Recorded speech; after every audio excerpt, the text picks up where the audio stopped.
حضور ان کا دوسرا سوال ہے، قرآن شریف میں ایک جگہ متوفی کا کے الفاظ استعمال کر کے حضرت عیسیٰ کی وفات کا اعلان کیا گیا ہے، اور دوسری جگہ بل رفع اللہ علیہ کہہ کر ان کے اٹھائے جانے کا ذکر کیا ہے، کیا ان دو باتوں میں تضاد ہے؟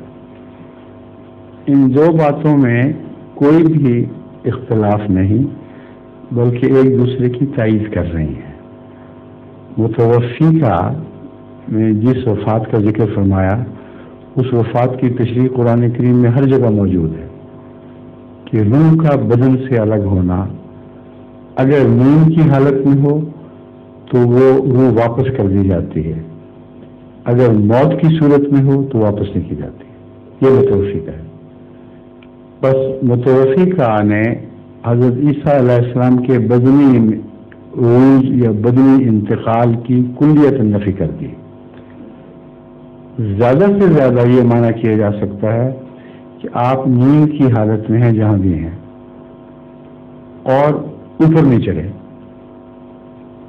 کیونکہ نیند کی حالت میں ہیں تو جہاں تھے وہیں سو گئے، اور جب اللہ چاہے گا ان کی نیند کی حالت واپس کر دے گا، ان کی روح دوبارہ جسم میں واپس آ جائے گی۔ اور یا صورت ہے کہ خدا نے ان کو اٹھا لیا اور وہ روحیں پھر کبھی واپس نہیں آتی۔ تو اس نے تو حضرت عیسیٰ والے قضیہ کا فیصلہ کر دیا۔